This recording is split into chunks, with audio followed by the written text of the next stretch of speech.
Calm Down with Erin and Charissa is a production of iHeartRadio. Hello. Oh, hey. Oh, she's still no voice. Oh, first of all, hold on. Hey, everybody. Welcome to the Calm Down podcast. We're going to start off today's show with a medical report, as you know. I'd say, to Joe and Troy, but I don't know who it is up there. So to my play-by-play and my analyst, the word from the locker room, the voice is still scratchy, although she has been working all week long. I don't know if she's definitely hydrating. I don't know what she's hydrated with. So we are going to see throughout this podcast how this voice will go. And you know her, she's always been a fighter. She's hoping to finish. Hey guys, it's me. Joe Pesci? No. I'm back. The voice, incredible report. Thank you so much, Erin, for helping to catch the listeners. Sorry, my apologies in advance for this voice, and the viewers on YouTube of what's happening here. Remember, let's cut back, if we will, to, was it 2 months ago? I said, I'm going to start going on a detox. I've really been doing it. Well, that detox hasn't happened yet. In fact, I'm just doubling down. Like most things in my life, I am going at a very rapid pace. And it's really culminated. I'm still in Nashville. I'm in Nashville after 3 days at the Masters. And, you would have thought that I was trying to play for a green jacket. Hello, friends. Always have a time there. And this was the first year I didn't take Scott Thompson because Scott Thompson said, why don't you let somebody else enjoy the scenery there at Augusta and the azaleas? And I don't mean the drinks. Scott Thompson doesn't drink. So he's probably like, Jesus, take someone else that does. You're a mess. So second I heard who you were taking, I was like, oh boy, I'm either going to read about this in the New York Post or I'm definitely going to see posts on Instagram. And I didn't see either. So golf clap. Well done. Well done. For those of you that don't know what that's from Julia Roberts at the Polo Grounds. And yeah, we get it. Black and white dress. Oh, that polka dot dress. That was iconic. I'm going to wear that to the A restaurant. Oh my gosh. So I took a friend of ours and a friend of the podcast. We talk about her a lot, actually. Jillian Gregory. Oh, yeah. So I go there for a corporate event. So I had to do a couple different things professionally. And so I was like, Jillian, this will be great. Can you come slap some makeup on this canvas that's looking very puffy, Puff the Magic Dragon? A contour will work. And then we'll also just have a time and wander around. Well, Jillian's a time. Anyone that knows Jillian knows this. She's a go with the flow kind of gal, very unlike me. She had one rule for me: find a rich boyfriend there. And there was a lot of wealthy men who were enjoying themselves, but all of them had wedding rings on, so they were off limits. But we had a good time, and Jillian was on the dance floor dancing. Little Big Town performed. Who knew that Jillian knew every word to every song? She loves country. So do I, but I didn't know every word to every song. At one point, they're so cute, that group. They were like, does anyone know this song? And Jillian raises her hand. Mind you, there's 75 people in this private concert. And Jillian's front row, and she's like waving, like, I do. Aww. And so she starts singing every word. And they stopped and they go, wow, you really do know every word. What song was it? Because I love Little Big Town. Take me down to the little white church. Yeah, Jillian was in it. She knew every word. And then Charles Kelly from Lady A. Love. He was there with Ben Rector, who's incredible. So they performed. But yeah, so that's why this voice is still hurting. And then I just kept the party going in Nashville with a couple of our good friends, Bo and Eric and my friend Julie. And we're just, having a time. And then, I'd like to say the party was going to stop, but it's not. I'm going right back to LA, and then we're getting together, and it's just going to keep going. So because my husband was asking Jillian a ton of questions about the Masters, I will play the role of Jarrett. You play the role of you. Come on, Tiger's back. Like, talk about those few days. Did you guys get out to? Is it the greens? Is it what am I saying? Tell me about it. Yeah, so you say get out to the course. The greens are the actual greens once you get up by the flag. So you're on the green. So your objective in golf is to get onto the green in the fewest amount of strokes. But when you're talking about going out to the course, that's just to walk the course. And anyone that's been to Augusta, it is. Jillian described it as magical, and that is the right way to say it. You've been there. And you don't even have to like golf to appreciate this place. It is one of the few places left, in my opinion, in sports, this and the Derby, that just has Fenway, Wrigley, that has kept Lambeau, that's kept the integrity of sport. And even more than anything, the sporting event is my favorite because you're not allowed to bring your phones out onto the course. The only day you can is the practice round, which is on the par 3 on Wednesday, but we weren't there for that. So you go out there and no one's on their cell phone. And in today's world where everyone's just like doing this or like not even watching the event and they're filming it, everyone is present and it is wonderful. So we're chatting people up. We ran into Dwayne Wade was there. We ran into our friend Chris Pratt, like just run into like random people that everyone's so excited to see each other because you can't say, hey, we're going to meet up at this spot at this time because you don't have your phone. So you just randomly run into people. Anyways, it was fun. We didn't find Jillian a hot boyfriend or a rich boyfriend, but that's fine. We really had a great time. And just Tiger being there. And when Tiger made the cut, everyone was like, because it changes. Yeah. Watching the galley move around, the galley is like the group of people that move around with each golfer. It's unlike anything you've seen. And last year I was there with my dad, but it was right after COVID. So there wasn't a lot of people there. So you didn't have to like really like jockey your way into anything, but he also wasn't there. So the fact that he was back and the last time I saw him was 2019 when he won. Anyways, it's magical. It's a time. And Tiger changes everything. Clearly didn't perform the way he wanted to, but I was excited for Scotty Scheffler to win and his cute wife and him at the end. Like I love that moment when they're walking up on 18 and you know that they're going to win.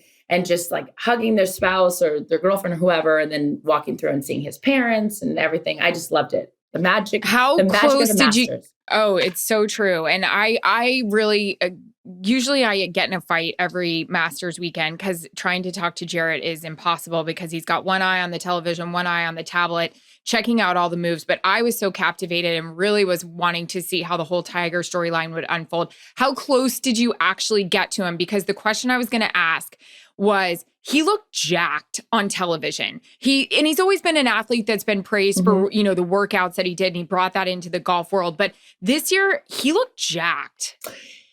We followed him for a little bit, but we were deep in the galley because that means the people that were up front, as evidence, like I was in 19 when you wake up at 6 o'clock in the morning and put your chairs down. I was not doing that this time. Okay. Because Jillian didn't care. So Scott cared. So it mattered.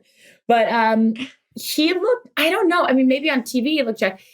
I just cannot believe that this is a guy 1 year removed from almost having his leg amputated, walk that course. And that course is not small, but for 4 days. Forget the golf part about it, because the golf part, I don't think was the issue for Tiger.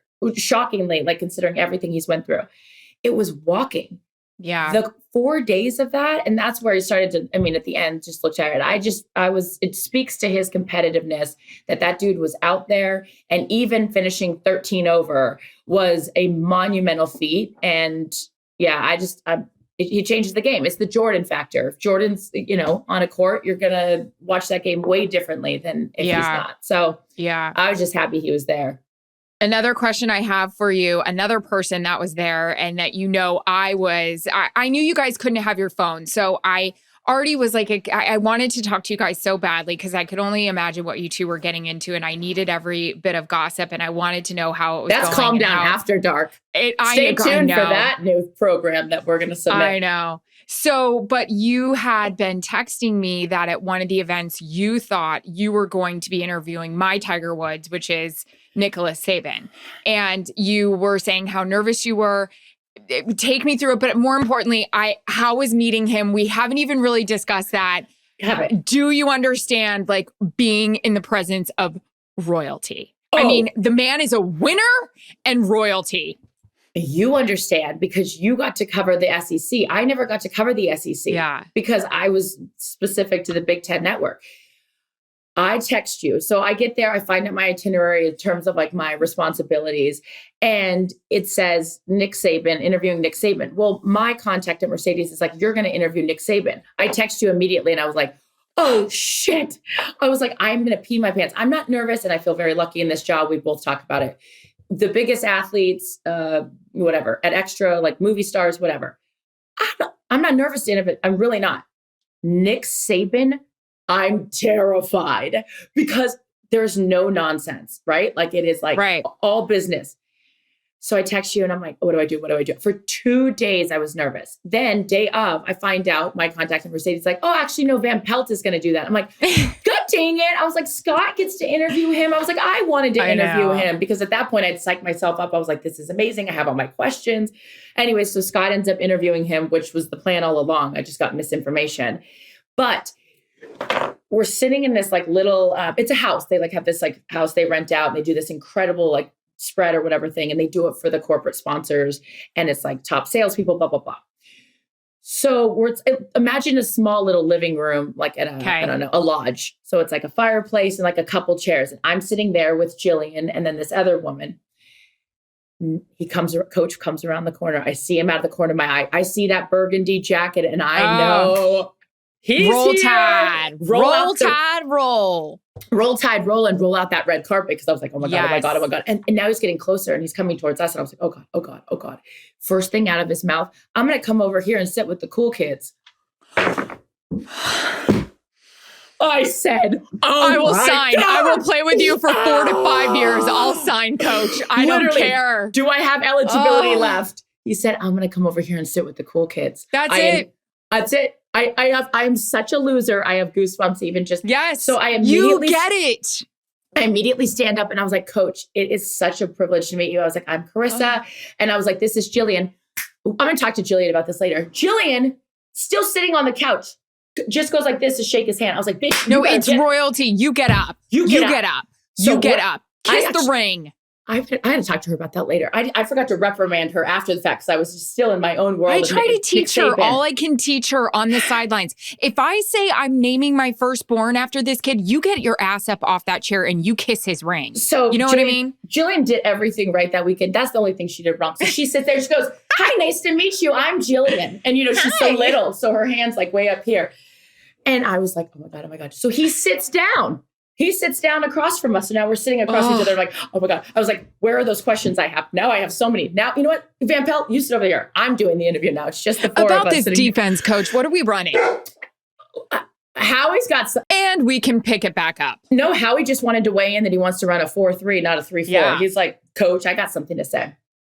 So he sits down and I'm like, so, I know there's really no off season for you, Coach. And I was like, but did you get any time to yourself? And he was like, well, we go to the lake. They go to the lake. They have the lake.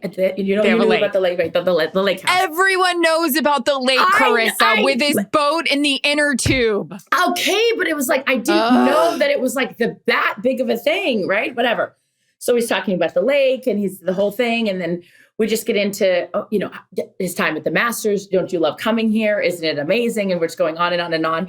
And winners. He likes to be around winners. And at this point, I'm like, I have so many more questions, but I got stage fright. And I was like, just sitting there and I'm like, somebody else. And I was like, no, Jillian, you don't ask anything.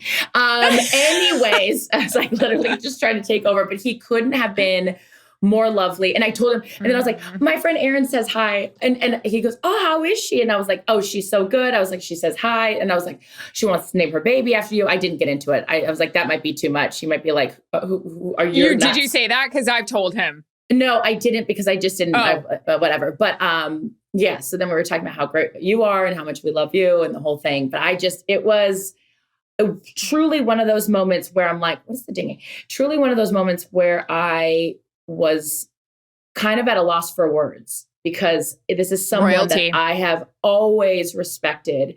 And I don't get nervous in a lot of situations. And I was nervous in this one. But yeah, it was awesome. I had texted you while you were still thinking you were going to interview him. And I was like, you're going to be fine. You're going to be fine. But at that moment, Tiger had finished his first round on Thursday. It would have been Friday. Friday, great. And I was watching whoever did the interview with him on ESPN, and I said to Jarrett, and to you, I'd be really, really nervous for that. I've never met Tiger. I've never interviewed him, obviously. But he's one I feel like I would have a hard time looking in the eye, even though I know I would have to. And I know my bottom lip would quiver, which it does for a certain couple of athletes. He's one I'd be like, shit, because he's so smart, and I think Stanford, and I think just he's been through it all. And then I'm like, is my eye cream, in enough? Like, I know I have a booger. Do I have a booger? My breath is great. I know that, So he would be like, for me, a really hard one to do too. I remember you texting me that you were like, oh, I'd be nervous to talk to Tiger. And I was like, what is the dinging? We don't hear it. Oh, you don't? Then I will stop bringing it up. I don't know what's going on. This is the new computer. So my apologies, which is a whole other thing. I left my fucking computer I got to stop swearing. I told you I was going to work on that. Oh yeah. That's a new thing we're going to tell our listeners. We went back and listened to our last podcast and potty mouth. A goal for the both of us is to watch our mouths. I think it was because you were with me in Montana and my language, which is funny. My husband's on me about my language, but he is very locker room talk because he's around the current team with the Kings right now. And every other word is the F word. So I need to stop. Yeah. So I'm going to work on that because it's not unnecessary. I mean, there's a time and a place to accentuate something, but not every other sentence. So let me start again. I am going to the Masters. I look at my itinerary. This is, I'm going to work on a few things. I'm an organized person, but I'm also very spontaneous. And so I'm kind of been all over the place. But that's a charm. Like, you're charming with that though. Well, I love you for saying that. But what's not charming is I left my computer at the airport because I had it in my head. You know where you can visualize off of, for me, I love flying Delta, off the Delta app. I visualized, I was like, oh, boarding time was 12 o'clock, which means the flight was at 12:30. So I had this picture in my brain. So it's getting closer to me needing to leave at like 11:15. And I go and I look at my phone to make sure I'm checked in. And I'm like, it's 11:50. Oh my God, the flight leaves at 12. Fudge. Oh yeah. I'm close to the airport, but now we're waiting for the Uber. So I order the Uber immediately. The Uber says it's 4 minutes away. And I'm like, great. So I'm grabbing everything. I'm already packed, but like I'm now grabbing stuff. I'm running to the front door. It's rushing. Checking the Uber. Sorry, your Uber had to cancel. Of course. Jump in the car. I'm speeding. Get to LAX. For those of you LA listeners and residents, what's going on here? We're doing construction every 5 minutes there. Every parking lot is full. Every parking lot. Yes. What did you do? My armpits would be, Erin, I'm literally like, I'm going to miss this flight. So here's the problem, you guys. If I miss this flight to Atlanta, my connection to Augusta on Thursday of the Masters, I'm effed because there's not a lot of those flights. So now I'm renting a car and now I'm driving. And not to mention, and you and I both know, like, I'm all over the place. But when it comes to work stuff, you show up there, you're doing your job. Yes, I'm still there to have a good time. But you're going to tell me I have to call the company I'm there and be like, oh, sorry, no, I need a car and I need to drive. That's not responsible, not good. So I lied. I see a valet thing and it's like reservations only. I didn't even know if they had valet at LAX. Anyways. Oh, they do? Good hot tip. I didn't know that either. And I go, actually. I have a reservation. And he's like, okay, so lets me in. I'm like, careening up the thing. Throw the car. I don't even know where the car is. I come home tonight. I'm going to be wandering for hours at LAX looking for this car because I don't remember where I even parked the damn thing. I'm sweating. And I'm a usual get to the airport as late as I can kind of gal. When we spend enough time at it, no one needs to be there hanging out for 5 hours. Right. Jillian goes, she texts me. She goes, you have 3 minutes before they're closing the door. I am not even through the damn conveyor. And you know I don't have TSA pre-check. So this bitch is taking everything off. And these bracelets, these are always going off. Yes. These are always going off. So I got to go through the big thing and now I'm waiting and I'm sweating. So finally, and then there's that moment. There's the moment when the bag is coming and it can either go right, which means you got to check it. Oh, I know. Or that thing is going straight down. And I'm waiting. I'm like, please. It's like a horse at the Derby. Exactly. I'm like, please don't go to the right. Please don't. If this thing goes to the right, I'm not making the flight. It comes down. I'm like, yeah. So I throw my stuff. I run to the gate. They're literally closing the door. I get on the plane. I get to Atlanta and I go, I don't have my computer because it's in the other tray. Yeah. The back. So my computer's somewhere at LAX. You filed the report. Or no? I filed the report. I'm hoping to get it back. They have it. You know what I mean? When you file a complaint, you guys with Lost and Found, they have it. I left a huge, very expensive tote bag on United Airlines at LAX. I don't normally carry this tote bag during the football season. I landed at like 1 a.m., forgot it was there, got off, got in bed. And I was like, oh my God, I left that in the compartment above. Overhead. Called, filled out a report overhead. Oh no, sorry, we never found it. United, you know you have it. You know you do. There was nothing expensive in that tote bag, but the tote bag was expensive. Because guess what? That plane didn't go anywhere after it landed at 1 a.m. You know you have it. LAX, you know you have it. Give us our shit and give it to us now. And who ordered the code red?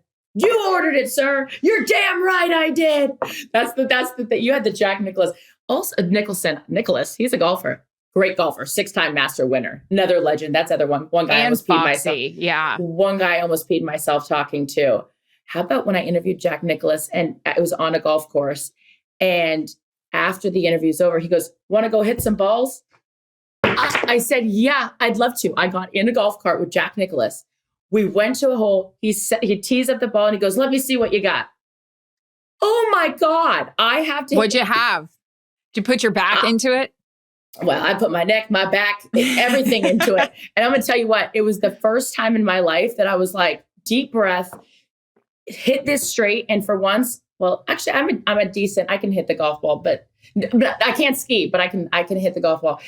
I hit it straight and I've never been so happy. But anyways, can we go back to you calling it a tote bag?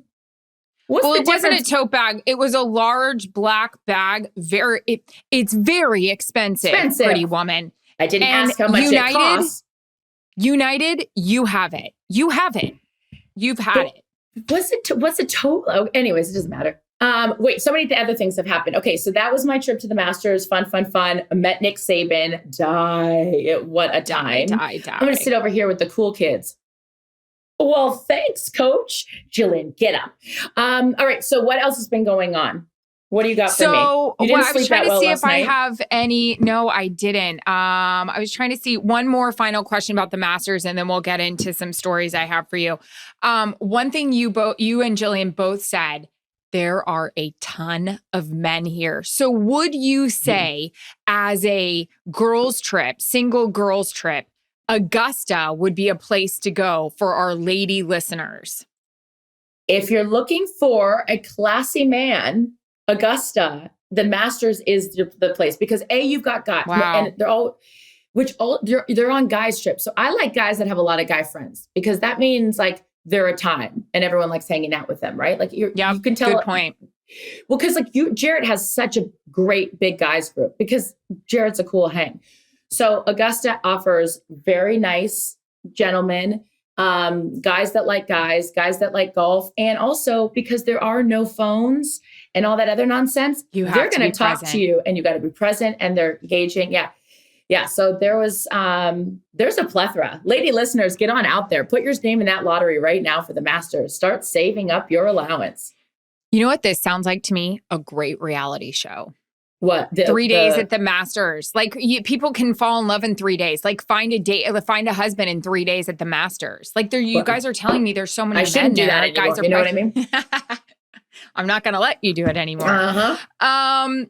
So a couple of things. I was so excited to hear all about that. I did not sleep well last night, and we were kind of talking about it right when you were getting on. A couple reasons why. One is I started. Great, by the way.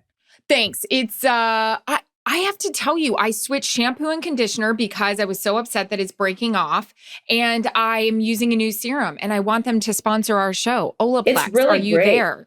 Thanks. But it's very hydrating, but I also put in a weave, so don't let me fool you. I was kind of down in the dumps before I got on this, so I needed to put the weave in. Yeah, I'll talk about it. Later. Went and got some blood today. I'm on day 5 of my shots, trying to be day 6, trying to go through IVF for 8 is great, the 8th time. And today we found out that my follicles are not growing. Good news, it's not age related because I need all the good news I can get.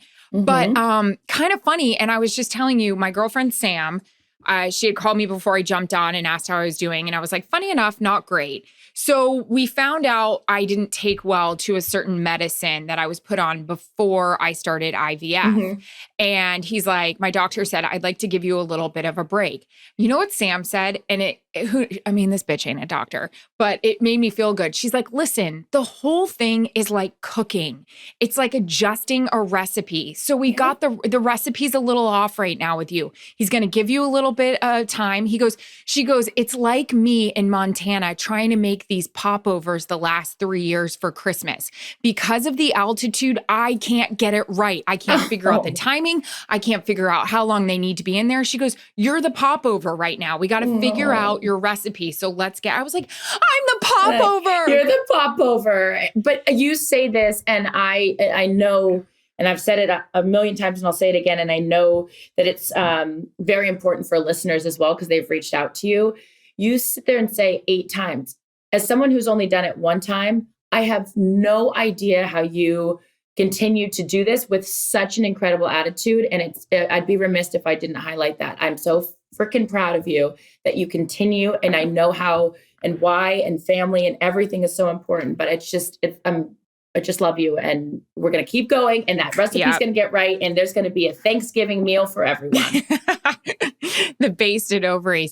So I didn't sleep well. And one of that is because I'm on these drugs right now. But the other reason is I have started watching this show, which I'm not going to tell you much about it, but you need to start watching it. Kendra got me on it. Yellow Jackets. Have you watched it? No. Okay. I'm not going to tell you much about it except for it's based off of a high school female soccer team in the 90s. That doesn't sound exciting. That doesn't sound like something. This is so good. It has messed with my brain so much so that I had a crazy dream last night. My girlfriend Lauren is also watching it. She had a crazy dream. So cut to another thing happened at 2 a.m. this morning, and I'm trying to figure out what the fuck is going on.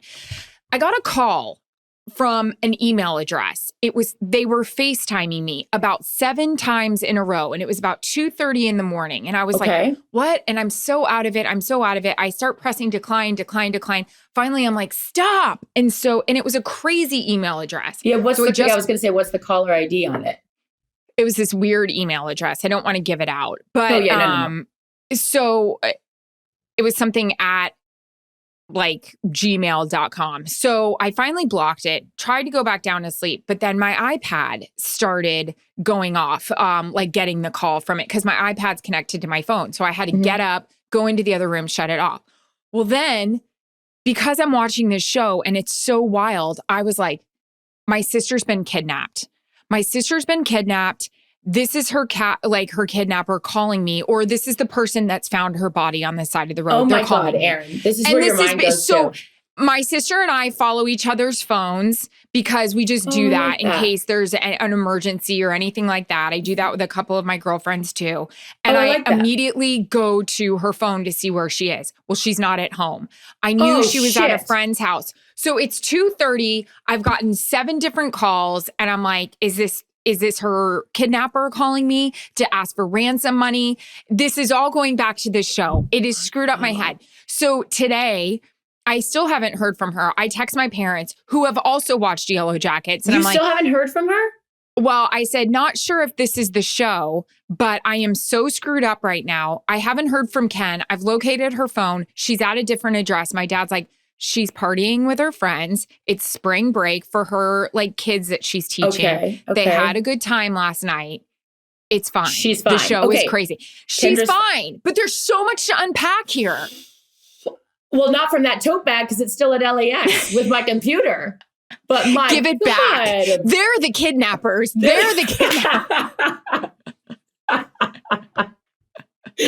That's so messed up. United in LAX, you're the kidnappers. Oh, it's so terrifying though. And as someone who's had her phone hacked on into, and you and I both have a lot of paranoia, and rightfully so when it comes to certain things like that. I have a lot of random numbers pop up on my phone, and it will do the hi, or whatever. And I'm like, okay, obviously this is someone I don't know. One time that happened, and it just said, it had my name and it was spelled CHARRISAS. Like, so like it's all the letters like jumbled. And it said, see you at 9 o'clock. And I'm like, well, obviously that would terrify me. So obviously someone knows who I am because like my name's on here, but they're just all, it's spelled wrong. And I'm like, 9 o'clock. I'm like, what's this? And so I just wrote back a question mark, which normally I don't, because I'm like, what? And said, see you at 9. And I was like, okay, what is this? So then I write back another question mark and the person goes, problem now. And I'm like, problem now? Oh, like, what's going on here? And I said, tell me who this is right now, or I'm calling the cops. The person writes back, Lynn, it's my nail lady. Oh no. I didn't have her number stored in my phone. And so I had called the nail salon to make the appointment. And so then when she texts me back, she doesn't know how to spell my name, but she goes, oh, wrong. So the appointment was at 9 o'clock, but I was like, you tell me right now or I'm calling the cops. She just writes back, Lynn. But it's my paranoia because I'm like, see you at 9. Someone knows where I live, which someone that stalker stood, he knew where I lived. So I was like, oh my God, someone's coming to kill me at 9 o'clock. And I better be ready for this. And it was Lynn, the nail lady. But I'm like, you don't know. No. You don't know. This morning, I had to be up early to go to the fertility clinic. So I was like, you know what? If you're going to screw around with my sleep, I'm going to screw around with yours. So I started FaceTiming them back without the video on. And I did it over and over and over and over. So I was like, but my question was, is this a Robo call or what is this? Or is this like a real psycho or is it Lynn? Because I did just get these done. I know it's very, very She's light. upset that you didn't come and get a French tip. It's Lynn. You know what? I'm calling that bitch right now. And oh my God, no one loves Lynn more than me. I just was like, I didn't know what I was more surprised by is that she didn't know how to spell my name or I didn't have her number stored. I was like, Lynn, you and I are very close. What's going on? That's Thank hysterical. God you didn't call the cops. I said, you better tell me right now who this is or I'm calling the cops. She just writes back, Lynn. My bad. And then I sent her back the nail emoji. I sent her back all the nails. See you at 9. You know the ones. Oh my God, it's too funny. What a few days we have had. Well, I just love your ballsiness to call back. That's great. Oh yeah. I don't care. While you guys were having the time of your life at Hooters in Augusta, sitting down with Nick Saban. Yeah, I was going to tell a story going back to the fertility world and for all of you women out there that have, when you're doing your shots and you're trying to feel normal and also make sure your partner is like, you're not ignoring them and you don't want to have a crappy 2 weeks for them. So my husband had said, hey, let's go to a great dinner on Friday night. You guys were at the Masters and let's go out and have a good time. So when you start doing these shots, you have to do them kind of around the same time. It's like when you take birth control pill, you kind of got to take them around the same time. So it was 7:30, 7:45-ish. And I was like, okay, fine. We'll like pack up the lunchbox and bring it. And it's fine. I'll prepare the meds. Angel, wait, you take it with you to dinner? I take it with me to dinner. I was going to have to take it Thursday, but now I don't have to. And you got to, keep refrigerated. So my husband packs the little Yeti with the refrigerated and I do all the Breaking Bad potions before and I have it ready to go with my syringes and we bring it in. Angel face. And, so I'm sitting there and it was like 7:45 and I was like, crap, I got to go to the bathroom. So Jared's like, all right, go to the bathroom. We're at this restaurant, this kind of trendy restaurant in, was it Santa Monica? Sure. And I felt like I was in a music video. I had a couple of drinks. Not the reason why this isn't going well, but they really got me today. That sucks. Oh. So the music's pumping. It's really dark in there. There's a bunch of younger girls. They're all talking in the front. There's 2 stalls, which is a real bitch anyways, because it's like you're waiting. Now I got to pull my pants down. I got to grab the, skin. I got to inject myself. I got to figure out where I'm throwing the needle. It's a whole situation. But I can't see at the restaurant with 2 stalls and you've got 4 girls in the front. They're all like talking. So I finally get in this stall. I open up my fucking Yeti and I will cuss about that. I open it up and it's like, this music is like, I'm in Pulp Fiction. I like feel like I'm Uma Thurman. I'm like doing a load of heroin in as the you're stall. Holding a needle. Yeah, literally. I'm like, I'm really shooting up with meth today. Like, here I go. Can you imagine if someone busts in, they're like, get out of here, you're doing drugs. It's what it's what I kept thinking. So I turned my body. Oh, and anyone that knows me or has been a fan of the show, I'm I'm as square as they come. Like, She I would- don't even have my ears double pierced. Like, I've smoked a cigarette maybe twice. Oh, actually, European cigarettes. No, I just don't partake. I'm a real big square. Yeah. So, I've done everything. I don't. Except heroin. So right. So here I am. I'm in this bathroom and music is like, everyone. and I'm like, I am in a crazy after school special. It's dark. So I decide to turn my back to the door because we all know you can still see in the creases. Are you sitting down? Are you squatting? Are you shooting heroin? Are you not? So I, turn around, I pull my pants down, I open up my Yeti. I've got 2 shots. Okay. I'm also very coherent to the conversations going on in the back while I feel bad that they're like, this girl's definitely taking a deuce in there. Yeah. No, I'm shooting myself up. So it's IVF.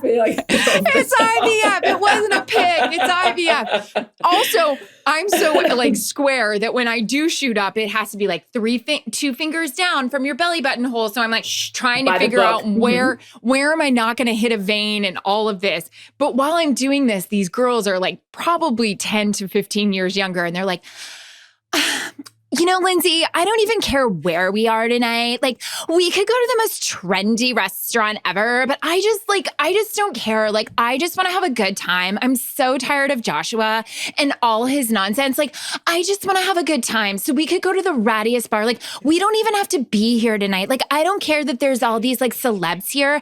And I'm like, where's the vein? Where's the vein? And I'm like, and the music, and there's no lights. And I'm like, I'm 43 and I'm shooting fertility drugs in myself in a trendy Santa Monica restaurant with my ass to the door because if anyone sees me, they're going to think it's meth. With the Capadamas at the sink. Yeah. Yeah. Oh my God. So right. So I finally get through with it. I'm like, where am I throwing these needles out? I'm like, this is really an after school special. I'm like, they didn't have one. So I shoved it back in my Yeti. I shove it in my purse. I just want to wash my hands. I don't want these girls to see that it stinks in there. I'm fine. They've all walked out and I'm trying to get to the sink to wash my hands. Now there's a girl definitely 20 years younger than me. She's in the mirror of this thing doing the pose with the, what's her name? Baldwin or Kylie Jenner she's doing the selfie and I'm like just standing there like after I've injected myself, can I wash my hands? Girl. She looks over and she's like, sorry, 1 second. This light is so good. And I'm like, where the fuck do we live? Where do we live? It was so good. I came down and I'm dead. I'm dead after that story. Jerry, I come back to the table and he goes, you okay? And I go, I have such a great story for the podcast. I was like, I'm going to be Larry David right now. I'm like, it's unbelievable. Lindsay, I just want to go. I want to have so much fun tonight. I don't even care if we're at this trendy restaurant. I mean, we could be at a bar, but I just don't want Samantha to be mad at me. So let's just go to the bar. We don't have to be here. I was like, I'm shooting Folliston Pen 225 IUs. Pass the scalpel. and guess what? Here's the plot twist. It was Jillian and I out there talking the whole time. No, Jillian would have been like, girl, do that out here. It's fine. Oh, God. What? You're the freaking best. Only you I should have been like, freezer eggs, ladies, or you're going to be in the stall like me at 43. But can we cut my laughter? That is so aggressive. Only you could have a funny story like that. Oh my God, it's too good. And with that, we'll end it. Ladies and gentlemen, freeze your eggs early, but it really doesn't have anything to do with eggs. It has everything to do with the recipe. And God dang it, we're going to get it right. Mrs. Doubtfire on line 1. My sister just texted. She's alive. That's great. Oh, thank you. Hold on, let me read what she wrote. She goes, sorry, didn't mean to scare you. Oh my God, I've lost so much sleep over Yellow Jackets. You guys have to watch this show. It is so crazy. When I watched the finale, I didn't sleep at all. I literally saw the sun come up, so I geeked out. Oh, yes, the show is incredible, but it F's you up. And so does Menopur, for all of you fertility people out there. To recap this episode, ladies, get to the masters to find yourself a man. Tiger, welcome back. Nick Saban, you're my new hero. I'm going to name my kid Nick. Erin's going to name her kid Saban. Yes. And Jillian is a time. Jillian, stand up while shaking hands. Kendra is alive. If you found the tote Stand or the up laptop when you talk to Nick LAX, Saban. let us know. And ladies, freeze your eggs early. Thanks for joining us here on the Calm Down Podcast. Calm Down with Erin and Charissa is a production of iHeartRadio. For more podcasts from iHeartRadio, visit the iHeartRadio app, Apple Podcasts, or wherever you get your podcasts.